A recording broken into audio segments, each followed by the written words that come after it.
Welcome to our channel. If you want to turn on screen time limits for devices controlled through Google Home, follow these step-by-step instructions to manage family digital well-being. Step 1. Open the Google Home app on your smartphone or tablet and sign in with your Google account. Step 2.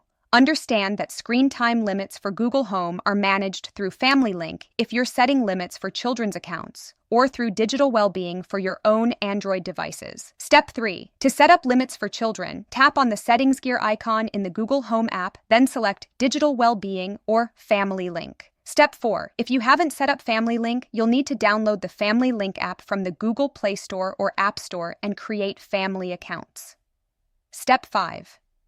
In the Family Link app, select the child's account you want to manage and tap on Daily Limits or App Limits. Step 6. Set time limits for daily device usage by adjusting the hours and minutes allowed. You can set different limits for weekdays and weekends. Step 7. Choose specific bedtime hours when the device should be locked automatically to ensure healthy sleep habits. Step 8. For Google Home Smart Display specifically, go to the device settings in the Google Home app, select your smart display, and look for digital well-being or downtime settings. Step 9. Enable scheduled downtime to automatically disable the screen during certain hours while still allowing voice commands for essential features. Step 10. Review and adjust these settings regularly as your family's needs change. Don't forget to like this video and subscribe to our channel.